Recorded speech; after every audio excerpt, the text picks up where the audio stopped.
Hello, I'm Larry Clemens with the Nature Conservancy. I've worked with the Nature Conservancy for the past 20 years. It's the world's largest conservation organization. We work all across the United States and in 35 different countries around the world. We do our work by conserving habitat that our species and natural communities need to survive in. One of the habitats is water and our water systems.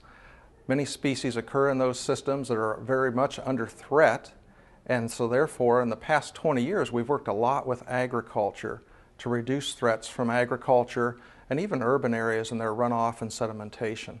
But our work has been focused on agriculture and working with farmers to reduce sedimentation and improve water quality from our agricultural lands. The Nature Conservancy has partnered with the Conservation Cropping Systems Initiative to reach out to more farmers across Indiana. The CCSI has a level of expertise and a partnership that really gets us to scale here in our state. And we talk about conservation with farming in a systems approach so that we're not implementing just individual practices, but we're implementing a system of conservation practices that leads to improved water quality, but also improved productivity of the individual farmers that are working in this system. So we're very proud to support this program. My name's Cameron Mills. We're from Walton, Indiana. This particular farm here has been in our family for about 100 years. We farm 100% no-till and using cover crops on a large portion of that farm, and we farm about 3,500 acres. Since 2000, we've been 100% no-till or never-till. The most tillage our ground sees is with a residue wheel on a planter and a little slim knife from a 28 applicator. I've been real tickled with the program and process for the last 12 years. Started cover crops about 6 years ago with cereal rye and annual rye grass. We are in a corn-soybean rotation and using cover crops every year on most of the acres. If you're curious in trying cover crops and no-till, probably the best thing to do right out of the gate is find somebody in your area that has already worked on some of these things and pick their brain. Learning and information, gathering information ahead of time is going to be the most important thing for success. Everybody's going to experience a failure in their cover crops, in their no-till at some point in their career. We definitely have in our own. So it's important to know that going into it. It's important to read and find out sources of information. NRCS, the internet is a huge source anymore. Everybody is putting information out there. There's meetings all over. You have the National No-Till Conference. You have farmers putting on their own private meetings. Seed companies are putting on meetings. If somebody's interested in trying cover crops, my thoughts would be, try it on a small scale the first year, 20 acres, 50 acres. If they're really excellent managers, you may go to 100 acres. You may want to try more than one cover crop in a year. You may not want to try just one, but you may want to choose a cover crop that is easily managed, easily killed. If someone's interested in trying cover crops for the first time, the easiest things to kill are probably radishes, oats. Cereal rye is fairly easy to kill. It does overwinter, pretty easy to kill. Peas are pretty easy to kill. Crimson clover seems to be pretty easy to kill thus far. Oats and radishes are probably the easiest. They'll winter kill out. So probably the highest, at least on our farm, the most intensively managed cover crop is our annual ryegrass. After 6 years, we've been able to manage it very well. Figured out the do's and don'ts of spraying it and managing it, but I don't know that if I was recommending somebody starting out their first time, I don't think I'd go plant 3,000 acres to it. For our cover crop program, for our strategy, I guess a little bit, on corn, we're shooting for pretty much all aerial application at this point, and we're using annual ryegrass and some mixes of annual ryegrass and crimson clover for that. We're shooting for scavenging nutrients more than anything with the grasses, going ahead of soybeans, breaking up compaction and disease cycles ahead of soybeans. Going ahead, or behind soybeans, going ahead of corn, we're hoping to scavenge some things, break up some compaction with the radishes, and then also hoping to maybe even produce a little bit of nitrogen or some nutrients with the crimson clover and peas. The other important aspect that we can't forget is our soil health in this whole project on both corn and soybeans. If we can increase our soil health, our organic matter, and our soil structure, we're definitely going to improve our crop the following year. If you can see how things are going to act on your own soils, see how things are going to root, if you can, digging a root pit is obviously the best way to see how the roots are interacting, how your soil biology is changing. You get to see where your compaction layers are. If you can take any size at all and go out and plant 2, 3, 4, 5 different things you might be interested in, see how they act with each other and separately.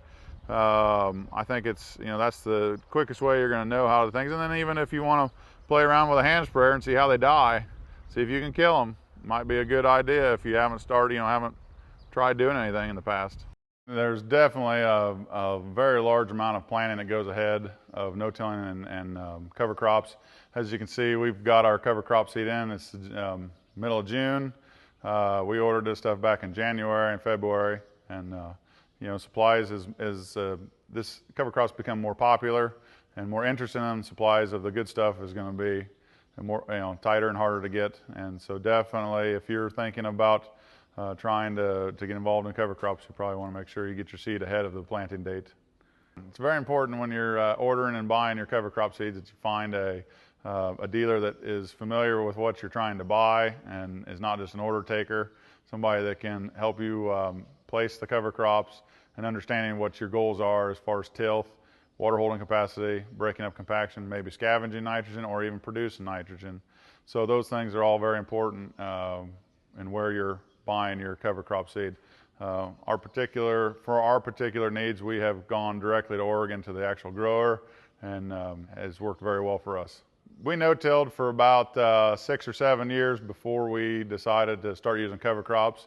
Was unfamiliar about cover crops really until we went to our first no-till conference and kind of got a crash course in cover crops and decided that very next year we would give it a shot on a small scale of about 100 acres, and haven't looked back. And every year we increase our acres, and we're trying to cover every acre this next year if we can get it all accomplished.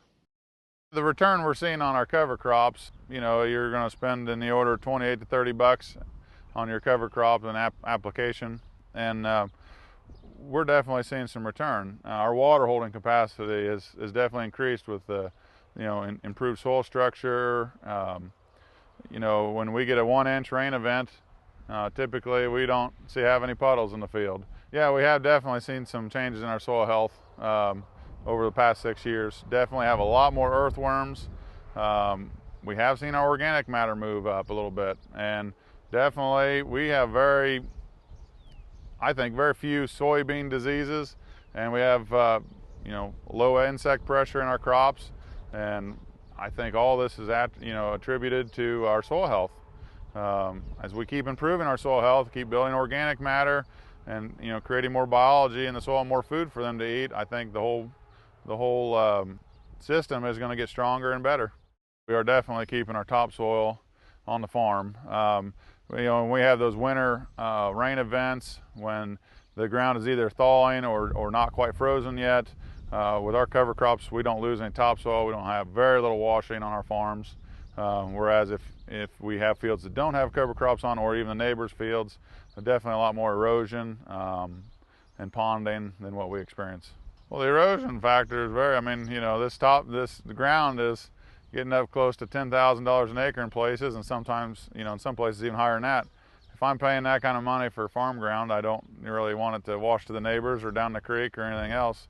Most of our nutrients and organic matter is in the top 6 inches of soil, so we definitely want to retain it, keep it on our farm, and keep improving it. We don't want it to wash down the ditch. We are rooting extremely deep, going after moisture, and we have definitely been able to retain more moisture because we have not tilled the dirt, we have not disturbed our residue on top, which is shielding the moisture not being taken all up. When the weather changes, when we get the big rain events, when we get the extreme dries, I think we see more of a less up and downs in our farm as far as the way the soil is able to adapt and handle the situation. With a little healthier soil, there's absolutely no question we're able to go through those high rain events and extremely dry patterns. The Nature Conservancy believes the Conservation Cropping Systems Initiative is going to have a big impact on water quality in our state. Anytime we can work with farmers to reduce soil erosion, reduce runoff from their farms, we're improving water quality, and thus the fish, the mussels, and invertebrates that live in our waterways are going to benefit. If we do not implement programs like the Conservation Cropping Systems Initiative, I believe we'll see a slow deterioration of our water quality in the state. We'll see a slow deterioration of our soils and the health of our soils. And when we see that happen and we think about our future with population doubling, needing to feed a hungry world, that is not a good scenario for us.